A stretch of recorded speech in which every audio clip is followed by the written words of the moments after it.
அங்க பேசக்கூடாது, இங்க பேசக்கூடாது, 5 நிமிஷம் தான் பேசணும், 10 நிமிஷம் தான் பேசணும். நான் பேசுறதே 3 நிமிஷம் தான். அதுலயும் அது பேசக்கூடாது, இதை பேசக்கூடாதுன்னு சொன்னா அப்புறம் தான் எதை தான் பேசுறது.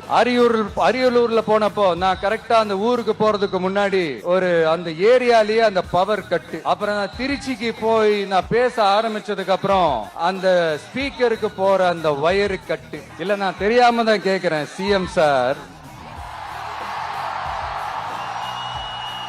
ஃபார் எக்ஸாம்பிள், இப்ப ஒரு RSS தலைவர் இங்க வராருன்னு வச்சுக்கோங்க, இல்ல நம்ம பிரதமர் மோடிஜி அவர்களோ இல்ல உள்துறை அமைச்சரோ இங்க வராருன்னு வச்சுக்கோங்க. இந்த மாதிரி கண்டிஷன்ஸ் எல்லாம் போடுவீங்க, இந்த மாதிரி பவர் கட் பண்ணுவீங்க, இந்த மாதிரி வயர் கட் பண்ணுவீங்க. கொஞ்சம் கட் பண்ணி தான் பாருங்களேன். முடியாதுல, பேஸ்மெண்ட் அதிரும்ல. நீங்க தான் மறைமுக உறவுக்காரர்களாச்சே. இதாவது பரவாயில்லைங்க. இதை தாண்டி ஒரு ரூல் ஒண்ணு போட்டாங்க. பஸ்ஸுக்குள்ளேயே இருக்கணுமா, பஸ் விட்டு வெளியில வரக்கூடாதா, கையை இவ்வளவுதான் தூக்கணுமா, இப்படியே வரணுமா, மக்களை பார்த்து சிரிக்காத, மக்களை பார்த்து கையசைக்காத, இப்படி எல்லாம். ஐயோ, நானும் என்னவோ ஏதோ நினைச்சேங்க. செம்ம காமெடியா இருக்குங்க.